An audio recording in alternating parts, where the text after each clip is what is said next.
Hello everyone, Assalamu alaikum. This is me Hamza Tariq and you are watching my YouTube channel. Today we are going to discuss a very important topic which is related to organization and types of organization, forms of organization के एक business organization की कौन कौन सी forms होती हैं, business कितनी तरह के होते हैं, कौन कौन से businesses होते हैं, individual करता है business, corporations करती हैं, नेस्ले क्या है, ये जो एप्पल कंपनी क्या है, गूगल क्या है, तो ये सारे बिजनेसेस कौन सी कंपनी कौन सी किस कैटेगरी के अंदर आते हैं, आज हम ये डिस्कस करने वाले हैं और ये फाइनेंशियल मैनेजमेंट का बहुत ही इंपॉर्टेंट टॉपिक है। सो कहीं मत जाइएगा। So let's begin.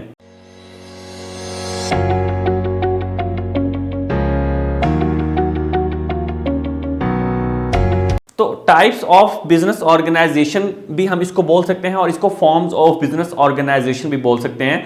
ये दोनों ही प्रोनाउंस किए जा सकते हैं। अब हम ये देखेंगे कि फॉर्म्स ऑफ बिजनेस ऑर्गेनाइजेशन और टाइप्स ऑफ बिजनेस ऑर्गेनाइजेशन में सबसे पहले हमने ये देखना है कि ऑर्गेनाइजेशन क्या होती है।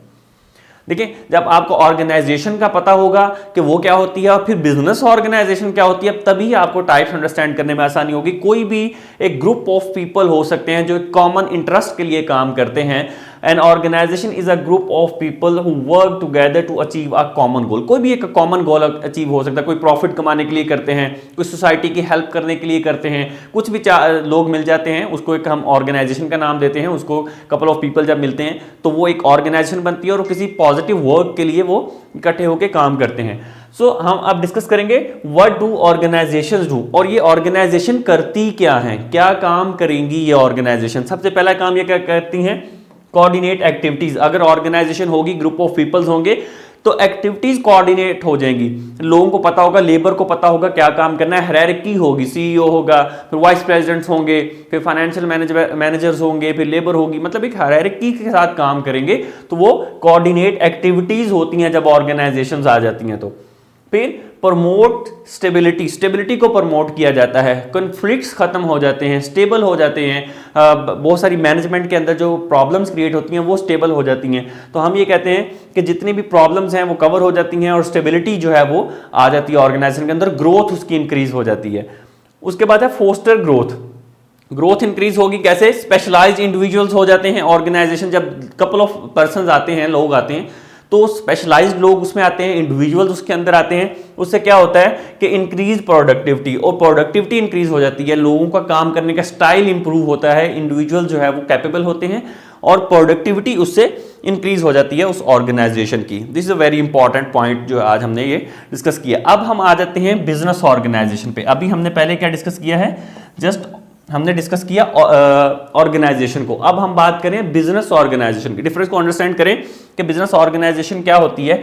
ये होती है कि जी refers to a group of people, एक ग्रुप ऑफ पीपल होता है जो कि स्ट्रक्चर्ड होंगे। अब हमने पहले बात की वो कॉमन वर्क गोल के लिए काम करते हैं। ये एक स्ट्रक्चर्ड ग्रुप ऑफ पर्संस होंगे जो कि ऑपरेट करेंगे किसके लिए, कमर्शियल एंटरप्राइज के लिए। एक कमर्शियल एंटरप्राइज के लिए काम करेंगे, बिजनेस के लिए काम करेंगे। उसका पर्पस क्या है, aiming to generate profit by selling goods और सर्विसेज। जब भी हम कुछ लोग मिलके एक स्ट्रक्चर्ड बनाएंगे और एक एंटरप्राइज के लिए काम करेंगे, उसका पर्पस क्या होगा कि प्रॉफिट को अर्न करना। बिजनेस ऑर्गेनाइजेशन और सिर्फ ऑर्गेनाइजेशन के अंदर फर्क ये है कि ऑर्गेनाइजेशन एक नॉन प्रॉफिट भी हो सकती है, प्रॉफिटेबल भी हो सकती है, ठीक है। बट जो बिजनेस ऑर्गेनाइजेशन होगी ये स्पेसिफिक प्रॉफिट अर्न करने के लिए बनाई जाएगी और इसके अंदर हमारे पास क्या चीजें होंगी, सेलिंग और या फिर सेलिंग ऑफ गुड्स की जा सकती है या फिर सर्विसेज का बिजनेस हम कर सकते हैं। तो ये बिजनेस ऑर्गेनाइजेशन और ऑर्गेनाइजेशन का डिफरेंस हो गया। अब हम थोड़ा सा आगे बढ़ते हैं फॉर्म्स ऑफ बिजनेस ऑर्गेनाइजेशन की तरफ।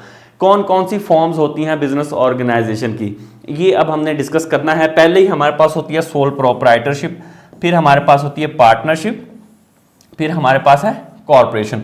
तीन तरह की हमारे पास जो है वो ये सोल, ये इंडिविजुअल होता है, इसको हम इंडिविजुअल बोलते हैं, ये पार्टनरशिप है, और ये कॉर्पोरेशन ये मिलकर काम करते हैं। फिर आगे फर्दर इनकी टाइप्स भी हैं। तो अब हम जो है वो वन बाय वन इनको डिस्कस करेंगे, ये टाइप्स को। सोल प्रोप्राइटरशिप को डिस्कस करेंगे। सोल प्रोप्राइटरशिप एक ऐसा, ये बहुत इंपॉर्टेंट है और इसमें इतनी डिटेल के साथ मैंने ये चीज़ें आज आपको एक्सप्लेन की हैं कि आप कोई भी एग्जाम असाइनमेंट आप इजीली सॉल्व कर सकते हैं।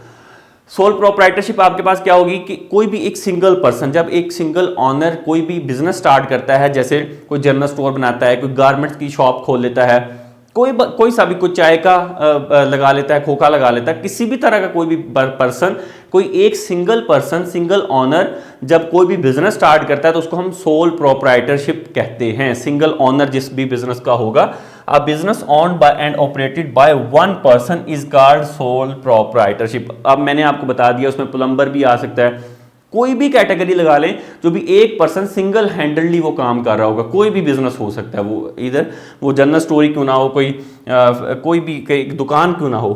अब हम बात करेंगे इसकी कैरेक्टरिस्टिक्स की। कैरेक्टरिस्टिक्स क्या हो सकती हैं अब सोल प्रोप्राइटरशिप की? सबसे पहले नंबर पे हमारे पास है स्मॉलेस्ट एंड कॉमन टाइप। ये सबसे एक छोटी टाइप का बिजनेस है, कोई भी इजीली इसको स्टार्ट कर सकता है और ये बहुत कॉमन है हमारे हर जगह, हमारे हर सिटी के अंदर, हर मोहल्ले के अंदर, हर टाउन के अंदर आपको ये नजर आएंगे सोल प्रोप्राइटरशिप, जो कि सिंगल ऑनर होंगे और वो खुद काम कर रहे होंगे। Owned and operated by one person, सिर्फ एक ही बंदा इसको ऑपरेट करता है, एक ही बंदा इसको चलाता है। कैन एम्प्लॉय अदर्स, अच्छा ये किसी और को एम्प्लॉय हायर कर सकता है, बट इसका ऑनर, उस बिजनेस का ऑनर यही होगा, लेकिन किसी और को साथ, छोटू जिसको कहते हैं ना, एक छोटा सा मुलाजिम साथ हायर कर लेते हैं, सर्वेंट हायर कर लेता है, तो वो हायर कर सकता है, बट उसका ऑनर वो खुद ही होगा। इसका सारा का सारा प्रॉफिट लॉस खुद ही वो उसका वो जिम्मेदार होगा, डिसीजन मेकिंग सारी खुद ही कर रहा होगा, ये सारे काम वो खुद से कर रहा होता है। ईजी टू सेटअप, ठीक है, इसको बहुत ही इजी है बनाना है, किसी भी तरह की कोई भी रेगुलेशंस आपको फेस नहीं करनी पड़ती गवर्नमेंट की तरफ से, कोई भी कॉम्प्लिकेशंस आपको फेस नहीं करनी पड़ती, बहुत आसानी से ये बन जाती है, कोई रेगुलेशन नहीं है। आप जब चाहें, जिस टाइम चाहें अपनी दुकान खोलें, कोई भी बिजनेस स्टार्ट करें, आप कर सकते हैं। फिर less capital required to setup, बहुत मिनिमम कैपिटल से, 50,000 से भी हो जाएगा, 10,000 से भी हो जाएगा, depend on the nature of business, तो ये बिल्कुल थोड़े से पैसे के साथ शुरू किया जा सकता है। दे आर इनकॉर्पोरेटेड, दे इनका क्या मतलब है इनकॉर्पोरेटेड का? इसका मतलब ये है कि जिस तरह से हम कॉर्पोरेशन के अंदर आगे जाके पढ़ेंगे कि एक सेपरेट एंटिटी होती है, तो बिजनेस जो है एक सेपरेट एंटिटी नहीं है, बिजनेस भी वही है, ऑनर भी वही है, ये बिजनेस इसका कोई सेपरेट एंटिटी नहीं होगा, ऑनर ही बिजनेस होता है, बिजनेस ही ऑनर होता है, तो मतलब कोई भी किसी भी तरह की कोई सेपरेट एंटिटी नहीं, क्योंकि ये लीगल नहीं होती, लीगल एंटिटी नहीं होती, तो ये इनकॉर्पोरेटेड होती है।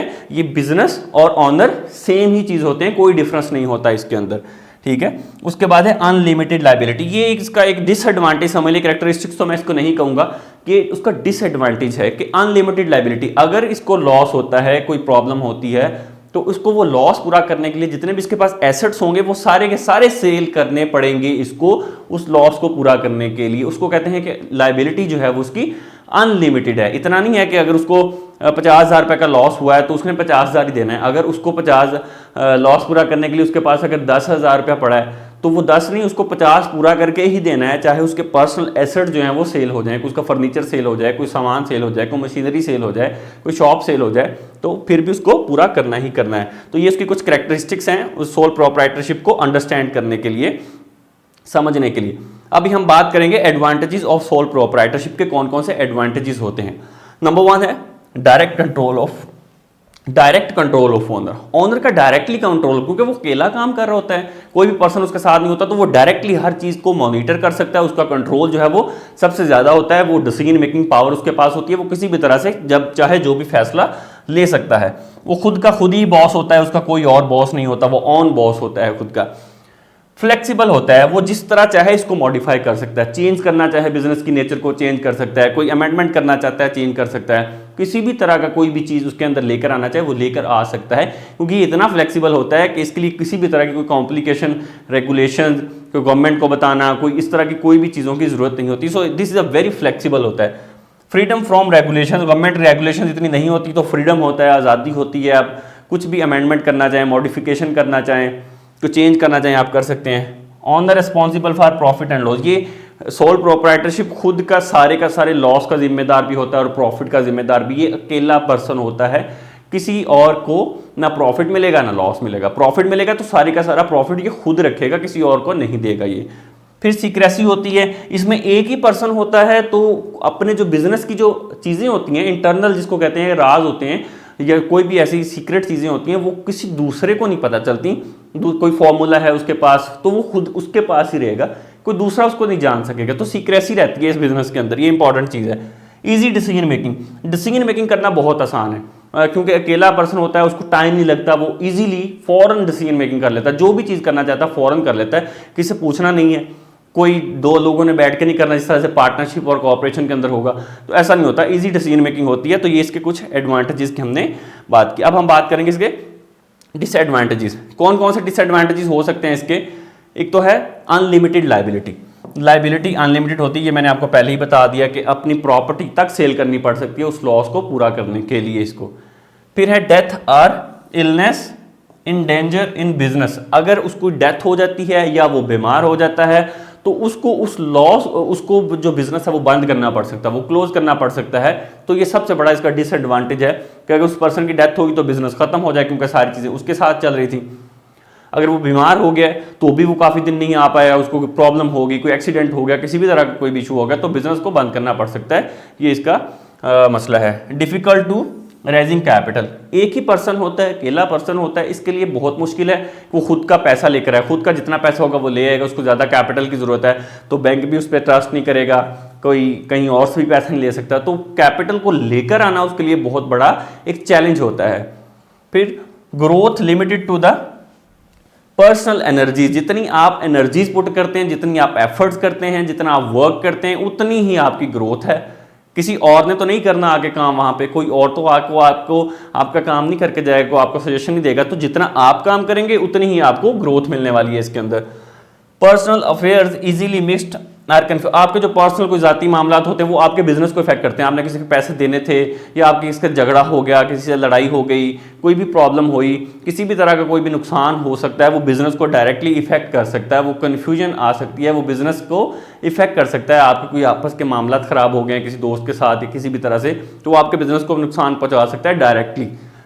उसके बाद है लॉन्ग आवर्स, काफ़ी लंबे टाइम के लिए काम करना पड़ता है आपको, इसमें बहुत ज़्यादा टाइम देना पड़ता है क्योंकि खुद ही आप सब कुछ कर रहे होते हैं तो काफ़ी सारा टाइम देना पड़ता है। लैक ऑफ स्पेशलिस्ट, आप अकेले पर्सन होते हैं काम करने वाले, आपके पास कोई और पर्सन स्पेशलिस्ट नहीं होता जो आपको सजेशन दे, जो आपके साथ हेल्प करे, जो आपके मजीद काम को आसान करे और आपको सजेशन दे कि how you can better your business. तो ये सारे कुछ डिसएडवांटेजेस हैं जो कि सोल प्रोप्राइटरशिप जो है वो फेस करता है। तो आप इसको जल्दी से नोट करें, उसके बाद फिर हम डिस्कस करेंगे पार्टनरशिप को और फिर कॉर्पोरेशन को। Now let's talk about the partnership. Partnership की बात करते हैं कि ये सेकंड टाइप है फॉर्म्स ऑफ बिजनेस की या टाइप्स ऑफ बिजनेस की जो आज हम पढ़ रहे हैं, फाइनेंशियल मैनेजमेंट का टॉपिक। तो पार्टनरशिप क्या होता है? आपको नाम से पता चल रहा है कि कुछ लोग पार्टनरशिप करते हैं, कुछ लोग मिल के इकट्ठा अपना सरमाया लेकर आते हैं, कैपिटल लेकर आते हैं और बिजनेस स्टार्ट कर देते हैं, कोई ना कोई काम स्टार्ट कर, कोई सर्विसेज बिजनेस, कोई मैन्युफैक्चरिंग बिजनेस तो स्टार्ट कर देते हैं, उसको हम पार्टनरशिप कहते हैं। जब दो या दो से ज़्यादा लोग मिलते हैं और पार्टनरशिप करते हैं, अपने पैसा को लेकर आते हैं। तो क्या होती है partnership? A partnership is a form of legal organisation in which two or more business owners share profit, risk, management of the business, जिसमें दो या दो से ज़्यादा लोग मिलते हैं, जिसमें वो अपना रिस्क शेयर करेंगे, जिसमें वो अपना मैनेजमेंट शेयर करेंगे, रिस्क शेयर करेंगे और प्रॉफिट शेयर करेंगे। तो ये मिल के लोग क्या करेंगे? पार्टनरशिप करते हैं, उसको हम क्या कहते हैं? पार्टनरशिप कहते हैं। अब पार्टनरशिप की कैरेक्टरिस्टिक्स क्या हैं कि इसमें यूजुअली जो है वो दो या दो से ज़्यादा लोग शामिल होंगे, ये एक कॉमन सी बात है। और ये स्मॉल बिजनेस होता है, एक बिल्कुल स्मॉल सा बिजनेस होता है और दो या दो से ज़्यादा लोग इसमें शामिल होते हैं। और ये सोल प्रोप्राइटर से बड़ा बिजनेस होता है। सोल प्रोप्राइटर छोटा बिजनेस होता है, पार्टनरशिप उससे बड़ा बिजनेस होता है। और फिर उसके बाद मिनिमम 2 पर्सन होंगे, इसमें मिनिमम कितने लोग होंगे? 2, और मैक्सिमम कितने होंगे? 20 होंगे। और बैंकिंग सेक्टर के अंदर हमारे पास 10 की ऑप्शन होती है और बाकियों में ज़्यादा की ऑप्शन होती है। तो मिनिमम 2 लोग होंगे और मैक्सिमम इस पार्टनरशिप के अंदर 20 लोग शामिल हो सकते हैं। ये इसकी कैरेक्टरिस्टिक्स है। पार्टनरशिप एग्रीमेंट, फिर एक पार्टनरशिप एग्रीमेंट होता है। अब पार्टनरशिप एग्रीमेंट क्या होता है? ये वर्बल भी हो सकता है और रिटन भी होता है। नॉर्मली जो है ये रिटन होना चाहिए, जिसको पार्टनरशिप डीड कहते हैं। इसको क्या बोलते हैं? पार्टनरशिप डीड बोलेंगे। पार्टनरशिप डीड क्या होगी? जिसके अंदर एक ऐसा टर्म्स एंड कंडीशन लिखी जाएंगी जिसकी बेस पे पार्टनरशिप होगी। तो टर्म्स एंड कंडीशंस वो स्टार्ट ऑफ जब पार्टनरशिप फॉर्म हो रही होती है उस टाइम लिखी जाती हैं कि इन बेसिस पे हम पार्टनरशिप कर रहे हैं, उसको हम पार्टनरशिप डीड कहते हैं। तो ये पार्टनरशिप डीड एक पूरा टॉपिक है, इसमें कौन कौन सी चीज़ें शामिल होंगी, किस तरह से बनाया जाता है, इसको मैं नेक्स्ट वीडियो में कवर करूंगा।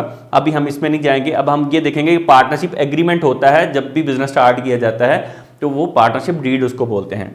अनइनकॉर्पोरेटेड, जिस तरह मैंने सोल प्रोप्राइटरशिप में भी आपको बताया, ये अनइनकॉर्पोरेटेड होती है, मतलब ये सेपरेट एंटिटी नहीं होती, ये अपने जो बिजनेस होगा वही ऑनर होगा। मतलब ये सेपरेट नहीं होगा कि जैसे बिजनेस एक सेपरेट एंटिटी है बिजनेस एक ऑनर एक सेपरेट एंटिटी, ऐसा नहीं होता। बिजनेस और ऑनर जो है ये सेम एंटिटी होंगे, इसमें कोई डिफरेंस नहीं होगा। वही बिजनेस है, वही ऑनर है, वो उसी कोई वो ऑनर को सू कर सकता है, बिजनेस कोई सेपरेट एंटिटी नहीं होती। उसके बाद कंट्रेक्चुअल रिलेशनशिप, ये कुछ टाइम के लिए फॉर्म किया जाने वाला रिलेशनशिप है, कॉन्ट्रैक्ट की बेस पे होता है, आप एग्रीमेंट होता है उसकी बेस पर। ये एक रिलेशनशिप में कुछ 2 4 5 10 20 लोग मिलते हैं और मिलके एक कॉन्ट्रैक्ट करते हैं, उसको हम एक पार्टनरशिप कहते हैं, और ये कॉन्ट्रैक्चुअल रिलेशनशिप होता है। और कॉमन मैनेजमेंट, इसमें सब लोग मिल के मैनेजमेंट करेंगे, जितने भी लोग इस पार्टनरशिप के अंदर होंगे वो सारे के सारे इसमें पार्टिसिपेट कर सकते हैं, वो सब के सब अपना कैपिटल लेकर आएंगे, वो सब के सब अपनी मैनेजमेंट अपनी एक्सपर्टीज लगाएंगे और उस बिजनेस को रन कर सकते हैं। कॉमन मैनेजमेंट होती है। लॉफुल बिजनेस होता है, एक लॉफुल है, एक पार्टनरशिप एक्ट के तहत किया जाता है। सोल प्रोप्राइटरशिप किसी पार्टनरशिप एक्ट के तहत नहीं किया जाता। जो कि पार्टनरशिप होगी, ये एक पार्टनरशिप एक्ट, जो कि पार्टनरशिप का एक्ट है, उसको मैं अब आपको पढ़ाऊंगा बड़ी डिटेल के साथ, उसके साथ ये बिजनेस किया जाता है, पार्टनरशिप फॉर्म की जाती है। तो ये पार्टनरशिप का थोड़ा सा इंट्रोडक्शन है जो मैंने आपको बताया। अभी हम बात करेंगे उसके एडवांटेजेस की। What are the advantages of partnership? Easier access of finance. इसके अंदर as compare to sole proprietorship आप इजीली फाइनेंस मैनेज कर सकते हैं। फाइनेंस को मैनेज करना बहुत आसान है। शेयर्ड रिस्पॉन्सिबिलिटी, आपकी रिस्पॉन्सिबिलिटी शेयर हो जाएगी, कुछ काम आपने करना है, कुछ आपके पार्टनर ने करना है, जो बाकी पार्टनर्स होंगे वो करेंगे, तो रिस्पॉन्सिबिलिटी शेयर हो जाती हैं, आपका काम डिवाइड हो जाता है इसके अंदर।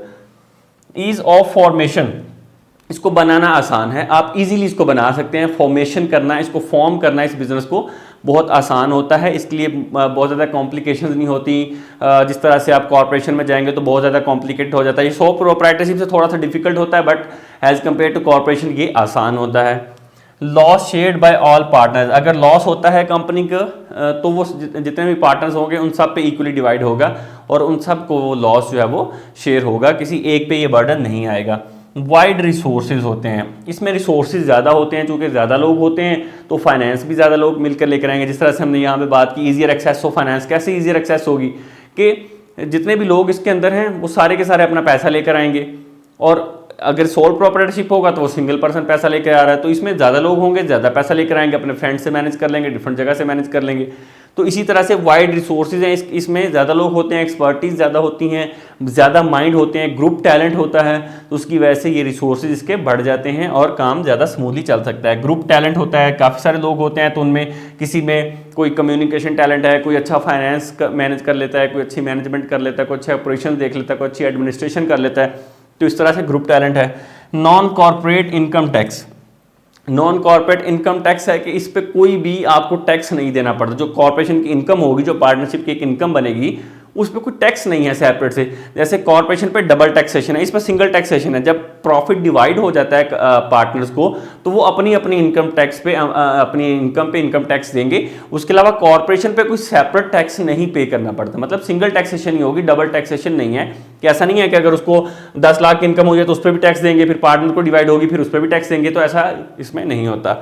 अकाउंट्स केप्ट प्राइवेट, इसके अंदर अकाउंट्स इसको कहीं भेजे नहीं जाते, कोई आपको दिखाना नहीं है, एनुअल जनरल मीटिंग में पेश नहीं करने, कोई पब्लिक नहीं करने, किसी गवर्नमेंट को नहीं देने। तो ये अकाउंट्स जो हैं वो आपके प्राइवेट रहते हैं, सीक्रेट रहते हैं, सीक्रेसी मेंटेन रहती है इसके अंदर, वो इसमें वेस्ट नहीं होती। तो these are the advantages of partnership. Now let's talk about the disadvantages of partnership. Disadvantages में सबसे पहला एडवांटेज है अनलिमिटेड लायबिलिटी। जिस तरह सोल प्रोप्राइटरशिप में है, सेम इसी तरह से इसमें भी जो लायबिलिटी होगी वो अनलिमिटेड होगी। आपके पर्सनल एसेट्स भी सेल किए जा सकते हैं उस लॉस को पूरा करने के लिए। नो सेपरेट लीगल एंटिटी, ये कोई सेपरेट लीगल एंटिटी नहीं होती। बिजनेस भी वही है, ऑनर भी वही है, तो ये रजिस्टर्ड नहीं होती, ये स्टॉक एक्सचेंज पे ट्रेड नहीं होती, तो ये पार्टनरशिप कोई लीगल एंटिटी नहीं होती। डिवाइडेड अथॉरिटी एंड डिसीजन, जब आप इतने सारे लोग होंगे तो आपकी जो अथॉरिटीज़ होती हैं वो डिवाइड हो जाती हैं। डिफरेंट लोगों में अथॉरिटीज़, किसी के पास ऑपरेशन को मैनेज करने, किसी के पास फाइनेंस का कोई हेड होगा, कोई डायरेक्टर होगा, तो इस तरह से अथॉरिटीज़ डिवाइड होगी और डिसीजन मेकिंग की पावर जो है वो भी डिवाइड होगी। हर एक ही पर्सन डिसीजन मेकिंग नहीं करेगा, उसमें डिफरेंट लोगों का डिसीजन जो है वो वहाँ पे होगा। तो partnership dissolved on death, withdraw हो जाती है बैंकरप्ट होने पे। पार्टनरशिप जो है ना वो ख़त्म हो सकती है। कैसे? अगर पर्सन की डेथ हो गई, अगर उसने विदड्रॉ कर लिया, या वो बैंकरप्ट हो गया, इन तीनों सूरतों में जो है वो पार्टनरशिप डिसॉल्व हो सकती है। ऐसा नहीं है कि पार्टनरशिप चलेगी नहीं, किसी की डेथ होगी, ये हो सकता है कि कॉन्ट्रैक्ट दोबारा रीन्यू करना पड़ेगा। कॉन्ट्रैक्ट, उसी कॉन्ट्रैक्ट पे पार्टनरशिप नहीं रहेगी, वो डिसॉल्व हो जाएगी। कोई विड्रॉ कर देता है, कोई बैंकरप्ट हो जाता है तो उस पर विड्रॉ हो जाएगी। हाँ, अलबत्ता अगर पार्टनरशिप कंटिन्यू करना चाहें तो उनको नया कॉन्ट्रैक्ट दोबारा साइन करना पड़ेगा, नई पार्टनरशिप डीड करनी पड़ेगी, पार्टनरशिप एग्रीमेंट दोबारा करना पड़ेगा, तो फिर वो जाके दोबारा से वो उसको रिज्यूम कर पाएंगे। तो पार्टनरशिप, तो इसलिए ये इसका डिसएडवांटेज है। Partnership for potential for conflict, इसमें कॉन्फ्लिक्ट आ जाता है ना, डिफरेंट लोग होते हैं तो एक पर्सन की एक डिफरेंट डिसीजन मेकिंग होती है, दूसरा पर्सन डिफरेंट डिसीजन मेकिंग कर रहा होता है, तो वहाँ पे कॉन्फ्लिक्ट ज़्यादा जल्दी आते हैं, को हर एक अपनी एक लॉबी में काम करता है, तो जब वो कॉन्फ्लिक्ट्स आएंगे तो प्रॉब्लम क्रिएट होना शुरू हो जाती हैं। Limit on the number of partners, आप एक लिमिटेड नंबर ऑफ पार्टनर्स में ऐड कर सकते हैं, जैसे मैंने आपको बताया कि मैक्सिमम 20 पार्टनर्स हो सकते हैं, मिनिमम 2 पार्टनर्स हैं, तो लिमिटेड नंबर ऑफ पार्टनर्स की ऑप्शन है इसमें।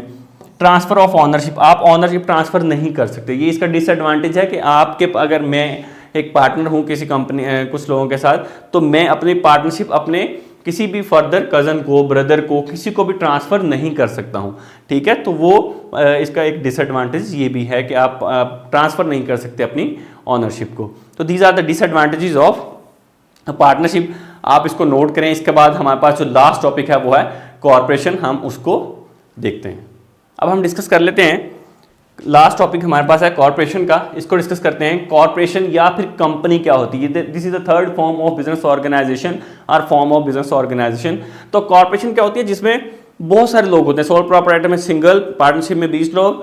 कॉर्पोरेशन एक ऐसी टर्म होती है जिसके अंदर बहुत सारे लोग होते हैं, अनलिमिटेड पर्सन जो है वो आ सकते हैं, मिनिमम मैक्सिमम जो है वो कोई उसकी लिमिट नहीं होती, मिनिमम जो है वो 7 लोग होते हैं और मैक्सिमम की कोई इसमें लिमिट नहीं होगी। तो डिस्कस करते हैं इसको। A company it is artificial person created by law having separate entity, जिसकी हम बार बार बात करें, separate entity, this is the separate entity. Company, corporation एक सेपरेट एंटिटी होती है, एक लीगल एंटिटी होती है, ये प्रॉपर एक लॉ के साथ बनती है, इसका एक प्रॉपर इसको रजिस्टर्ड किया जाता है और ये फिर उसके बाद जाके कॉर्पोरेशन फॉर्म की जाती है और ये एक लीगल एंटिटी होती है, इसकी एक अपनी आइडेंटिटी होती है, ये अपने ऑनर से सेपरेट होती है, इसका कोई ऑनर के साथ लिंक नहीं होता है, ऑनर सेपरेट होगा, एंटिटी सेपरेट होगी। जैसे एप्पल ऑर्गेनाइजेशन है, गूगल ऑर्गेनाइजेशन है, ये एक सेपरेट एंटिटीज़ हैं जो कि स्टॉक एक्सचेंज में भी लिस्टेड होती हैं और इन पे केस किया जा सकता है, ये अपने नाम से केस कर सकती हैं, तो ये इनकी एक अपनी अलग आइडेंटिटी होती है। अब बात करते हैं कैरेक्टरिस्टिक्स की कि क्या क्या कैरेक्टरिस्टिक्स इसकी होती हैं। एक तो ये लीगल सेपरेट एंटिटी होती है, जो मैंने आपको पहले ही बता दिया। आर्टिफिशियल पर्सन होता है, ये एक पर्सन की तरह से काम करता है, इसके पास प्रॉपर राइट्स होते हैं आप पे केस करने के, आप भी इस पे केस कर सकते हैं, ठीक है। तो ये एक प्रॉपर एक पर्सन की तरह से काम करता है, इसकी अपनी एक अलग वैल्यू होती है बिजनेस एंटिटी की, जो कि हम पढ़ चुके हैं। लिमिटेड लाइबिलिटी होती है। आप नेक्स्ट इसका कैरेक्टरिस्टिक्स देखेंगे, लाइबिलिटी इसकी लिमिटेड होती है, जितने भी इसमें शेयर होल्डर्स होंगे, पार्टनर्स होंगे, वो उनकी लाइबिलिटी लिमिटेड, जितना वो इन्वेस्ट करेंगे उतना ही उनको लॉस होगा, उससे ज़्यादा कि वो लॉस बियर करने के एबल नहीं होंगे, ना उनको लॉस होगा। This is called the limited liability. फिर बात करेंगे शेयर्स आर ट्रांसफरेबल। अब इसमें शेयर ट्रांसफरेबल, अगर मैंने शेयर खरीदे हैं किसी कंपनी के, गूगल के अगर मैंने शेयर्स खरीदे हैं, एप्पल के खरीदे हैं, तो मैं वो ट्रांसफर कर सकता हूँ, मैं किसी और को आगे दे सकता हूँ, ये ट्रांसफरेबल होते हैं शेयर। पार्टनरशिप में शेयर जो है वो ट्रांसफरेबल नहीं होते। तो this is the advantage of characteristics of corporation. अब मैंने अभी इसकी आपको टाइप्स भी पढ़ानी है कॉर्पोरेशन के आगे फर्दर, तो वो भी आपने देखनी है। लार्ज फाइनेंस अवेलेबल, इसमें लार्ज फाइनेंस अवेलेबल होता है, कैपिटलाइजेशन होती है इसके अंदर, इसमें डिफरेंट फाइनेंस लोग होते हैं, मल्टीपल टाइप्स के लोग इसके अंदर शामिल होते हैं इस ऑर्गेनाइजेशन में, और वो अपना अपना फाइनेंस लेकर आते हैं, वो अपना अपना पैसा जो है वो मनी जो है वो इन्वेस्ट करते हैं, शेयर्स खरीदते हैं, जिसके साथ कंपनी के पास बहुत सारा पैसा आता है, तो इसलिए लार्ज फाइनेंस अवेलेबल होता है। इसको फाइनेंस में किसी भी तरह का कोई प्रॉब्लम नहीं होता, इसका मेन सोर्स होता ही जो है वो शेयर्स बेच के वो लोन लेते हैं, वो आप पैसा आता है उनके पास। फिर उसके बाद है company to Sue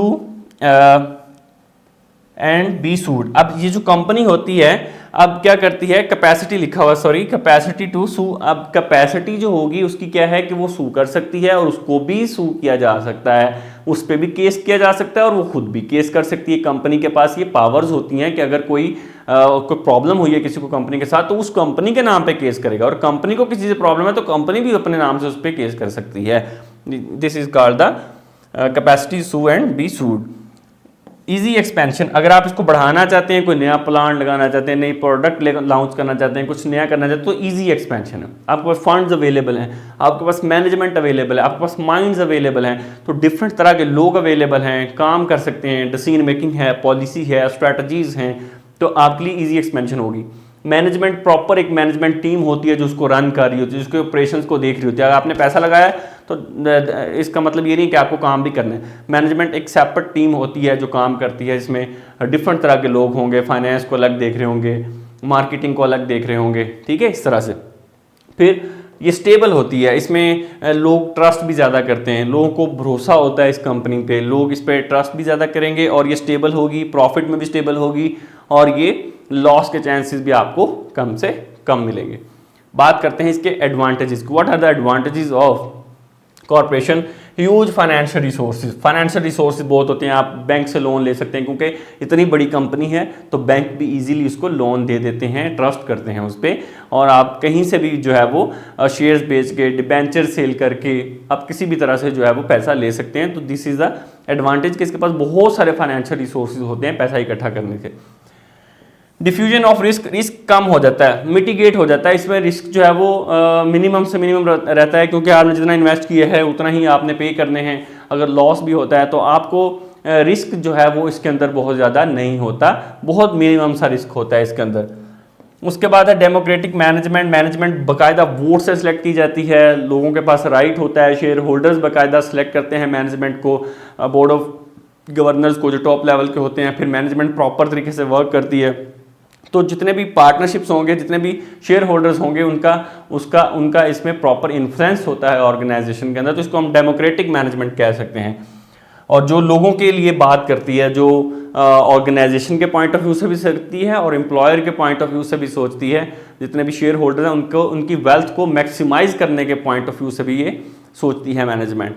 public confidence, public का कॉन्फिडेंस लोगों का ज़्यादा होता है इस पे, कॉर्पोरेशन पे। ये तो एक अच्छी बात है ना कि जिस पे लॉस के चांसेस कम हैं, लोग ट्रस्ट करते हैं, उसके मार्केट में वर्थ ज़्यादा है, पावर ज़्यादा है, तो वो पब्लिक कॉन्फिडेंस होता है। अनलिमिटेड लाइफ होती है, ये किसी के पार्टनर के डेथ होने से, बैंकरप्ट होने से कोई फ़र्क नहीं पड़ेगा, ये चलती रहेगी, ये चलती रहेगी, ये चलती रहेगी, इसका कोई स्टॉप नहीं है कि किसी पार्टनर के डेथ होने से ये ख़त्म हो जाएगी, नहीं, इसकी अनलिमिटेड लाइफ होती है। ट्रांसफर ऑफ ऑनरशिप बहुत आसान है, आप ट्रांसफर कर सकते हैं अपने शेयर्स को, मैंने आपको पहले बताया था।